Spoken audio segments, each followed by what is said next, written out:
Our adventure starts in Miami, and by the way, Miami, last time we were here was 11 years ago, and my wife and I both agree that it looks more like Manhattan than it ever did Miami. But anyway, we're aboard Norwegian Cruise Lines headed to Cuba, so let's see how this goes. The funny thing was, I think my wife and I were some of the youngest people on this boat. The next morning we woke up and we were drifting into Cuba, like into the port, and I was so excited. I can't tell you how excited I was. The only problem was they were making us wait and wait and wait, and it was driving me crazy. But when you think about it, 2,000 people had to get off this cruise ship to be able to go through Cuba, so customs was a little bit of an issue. A couple of things that you need to get into Cuba. You need your passport, you're going to have a visa, and Cuban health insurance, and luckily the cruise takes care of everything but the passport. The other thing that you're going to need is cash, because you aren't allowed to use credit cards, debit cards, or take in U.S. money. So after you get through customs, you're going to have to go through a currency exchange to get kooks. And kooks are the Cuba's tourism dollar that they can track fairly easily. And for all you photographers, don't bring in a drone. No drones allowed. Your drone will get confiscated and you'll never see it again, so don't even try to bring it in. Havana can be a little intimidating. Just know that everybody has their own hustle and they all want to make a little extra cash, but they are very polite to tourists, and it's against the law for them to actually beg for money. So just keep that in mind. And finally, my first shot on Cuban soil.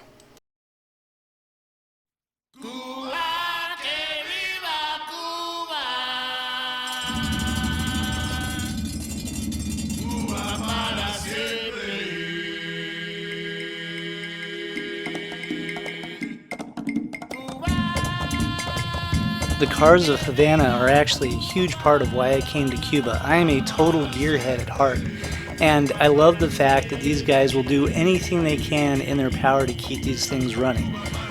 They have Isuzu engines, Mercedes engines, old Russian diesel engines.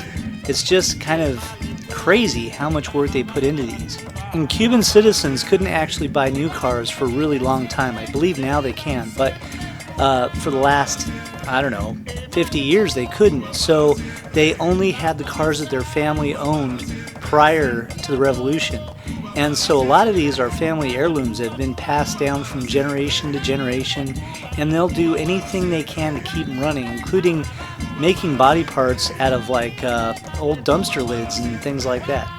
All of their hard work has actually paid off, because cab drivers in Havana are actually the highest paying job that you can pretty much get there.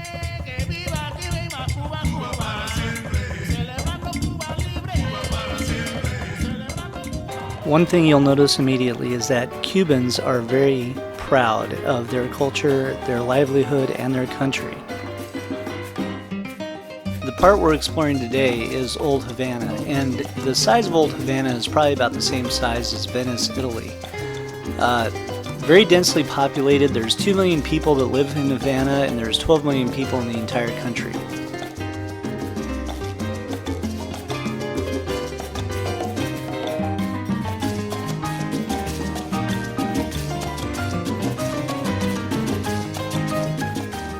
There are just a few rules to photographing in Cuba. Don't photograph any police personnel, don't photograph any military personnel, don't photograph anybody on a religious sabbatical, and don't photograph inside any government buildings. And just so you know, there's only a few locally owned restaurants and a few Airbnbs. Outside of that, everything else is a government building. So make sure you get permission if it's inside of a museum or something like that. Now the other thing too is, if you decide to do portrait work while you're there, make sure you tip the person at least a kook, if not more, because they could use it.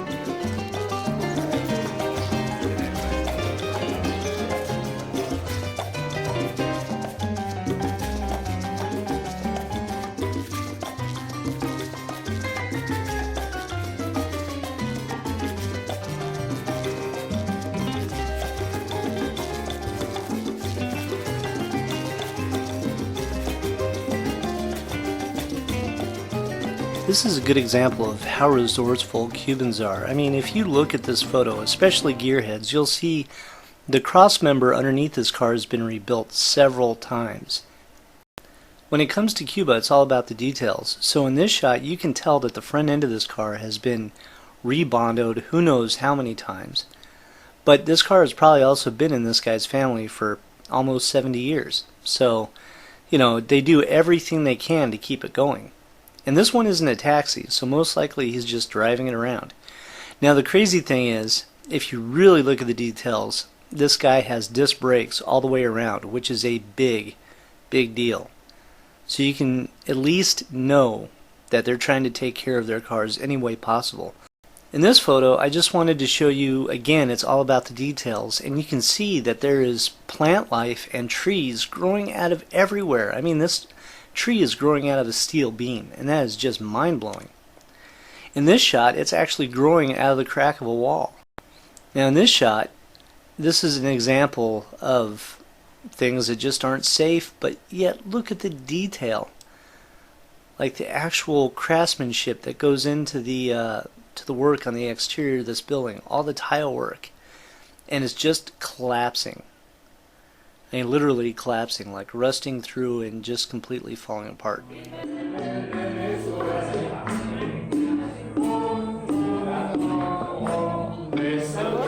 So we make our way to this marble promenade that goes on for about, I don't know, a quarter of a mile or so. And we get there and these two kids start playing around us and eventually jump in our laps. And the funny thing is they start asking us for candy. That just gives you an idea of how safe Cuba is. In America, you cannot let your children ask strangers for candy. It just will never happen. Stranger danger. But not in Cuba.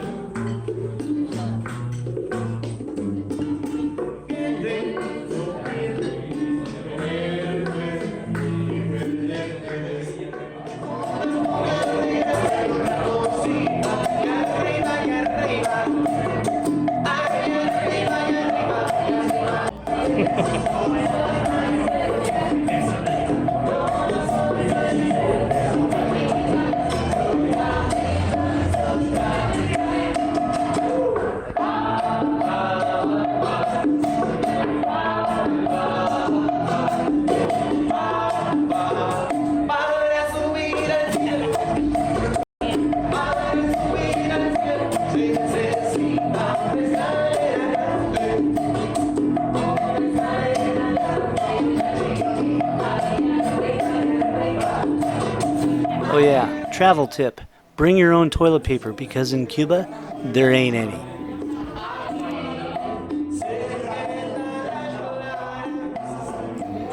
Walking around Cuba, we walked about 10 miles on our first day, and what we noticed is that there is people everywhere. It's very densely populated.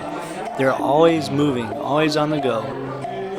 They always look like they're determined to go somewhere. They don't smile much until you talk to them, and then they absolutely light up and love to talk to you. Some of the outlining areas may seem kind of dirty, but when you think about it, the streets are actually very clean, and yeah, they really take care of the place, even though they don't have the means to keep up the buildings.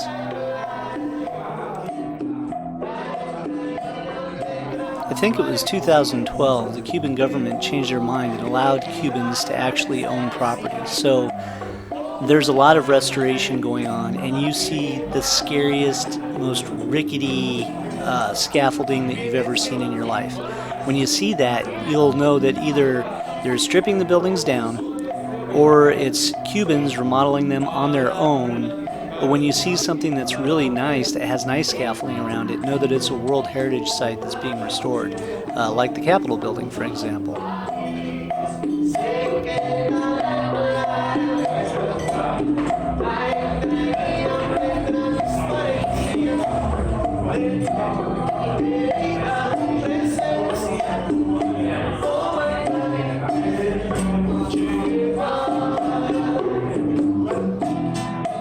Like most cities, they've got graffiti, and they've got street art, and they've got murals. And some of their street art's actually very impressive, and I'm pretty sure we ran into a couple of Banksies while we were there too. So yeah, very cool. I just wish they didn't have some graffiti over some of these pieces that were on the wall, because man, they would have been amazing by themselves.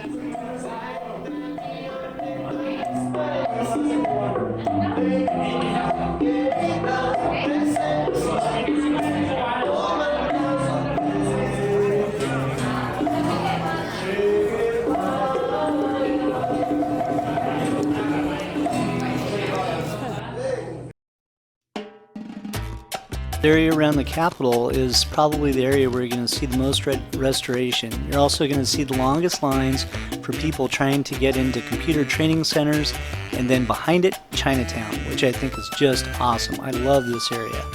And a lot of people didn't know this existed, which actually kind of surprised me.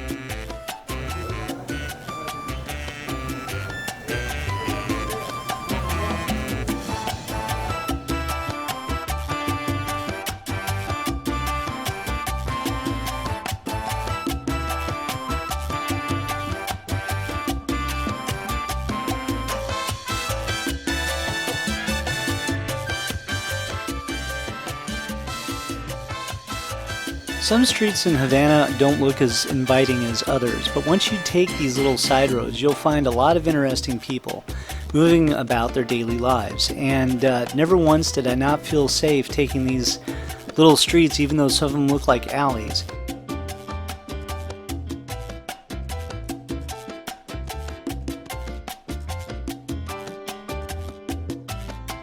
The majority of the wildlife that you're going to see in Havana are dogs and cats, but they're not feral.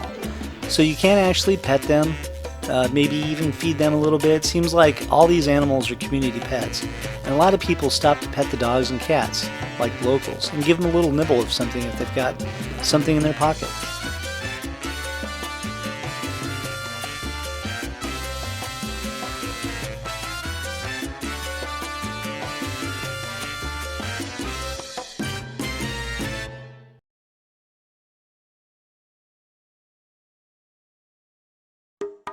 Day 2, we were out on the streets at about 8:30 a.m. and it seemed like we had the place to ourselves. There was pretty much nobody around, not even tourists.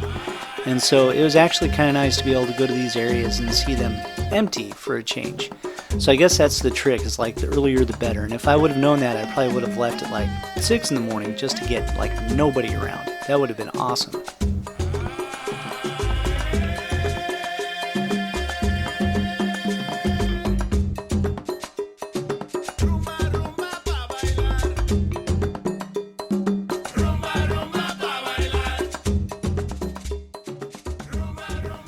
So I've always heard that going to Cuba is like going back in time to the 50s, but to me it feels more like 1987 because of their kind of quirky fashion sense, especially amongst the youth. But one thing I loved is that you don't see a lot of people on their cell phones.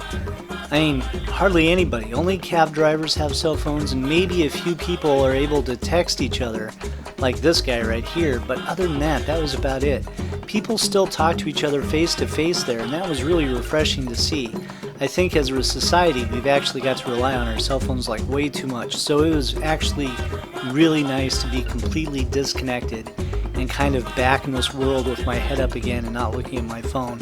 Although in Cuba, if you download Google Maps to your phone before you go, at least you got some navigation. So yeah, still looked at my phone a little bit.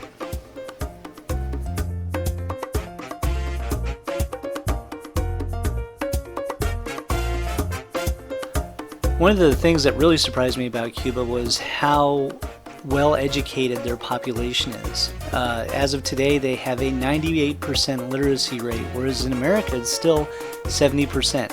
In Cuba, there is no such thing as a high school dropout. You must make it all the way through. Here, kids drop out left and right. So a lot of these people actually, I think it's 70% of the population has made it to college. And something like 70% of that grouping has made it through college, which is way more than we've had here.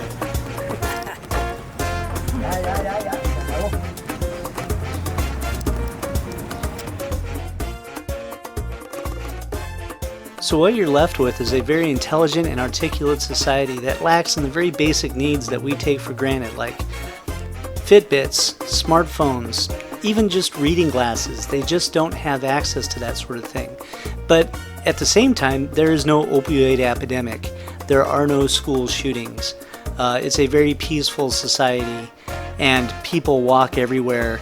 But again, their motto is kind of work hard and then you die, and that's all you get.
If you decide to go to Cuba, you can't go as a tourist, especially if you're an American. You're going to be going for educational purposes, but it actually does turn into an education the more time you spend there.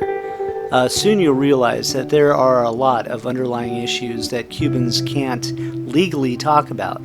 They're not able to discuss their politics or how their government affects their daily lives. Now, you see this in the markets, because in the markets, there's a lot of things that they just don't have. You know, they have access to proteins like fish and chicken, but they can't get red meat. It's impossible for them to get. Plaza De Revolution is another place where you get the sense that it's almost like a show that they put on for you, that they want you to see that, you know, this is the result of their struggle, of what they went through to get to where they are. The only problem is, are they really in a better place? You know, their government is extremely conservative, so things are happening for them. You know, Cubans can now travel, they just can't afford to. But they can actually take vacations and come to the U.S. if they could actually afford it, but they can't. You know, life still isn't easy there, and they kind of put up this idea that it's this easy Cuban life that they live and that it's a wonderful place. But in the end, I think you're going to find a lot of people have a lot of hardships and, you know, a lot of issues that we just don't think about as Americans. But once you gain their attention, they'll always put on a smile for you, no matter what.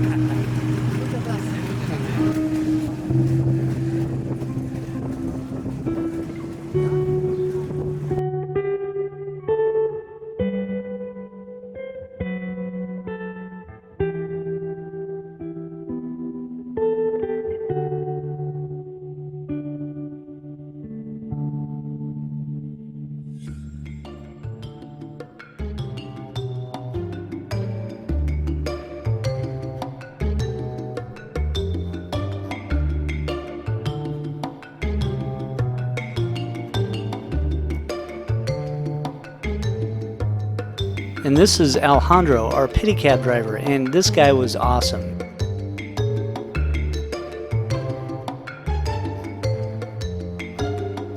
The city of Havana itself actually has a history that's kind of like a child celebrity from a sitcom from the 80s. You know, it had this amazing beginning that was just all glamorous, and in the 50s it was like the place to go, and it was the third richest city in the world. And then by 1980, it was the third poorest city in the world, and now it's coming back a little bit, but it still has a long way to go. Yeah, that's kind of what it feels like.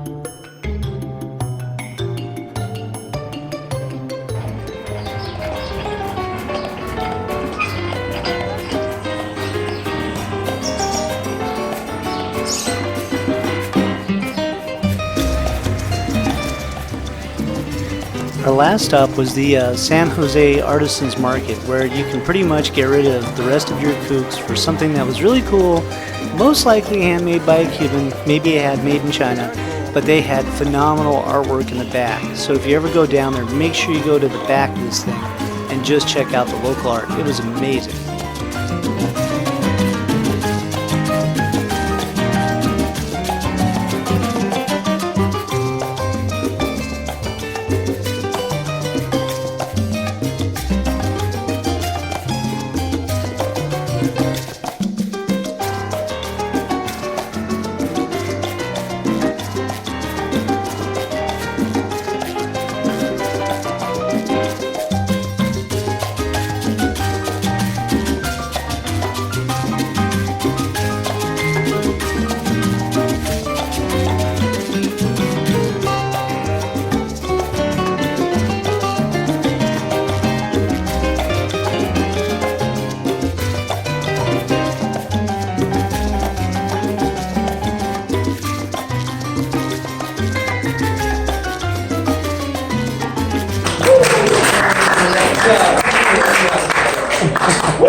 Unfortunately, our trip was cut short because they were kind of worried about our safety because a new president was being elected that night. It was Miguel Diaz-Canel. So there wasn't anything that actually happened, but they just wanted to make sure that, you know, we were out of there just in case there was an uprising or something like that. But of course, everything was peaceful and silent.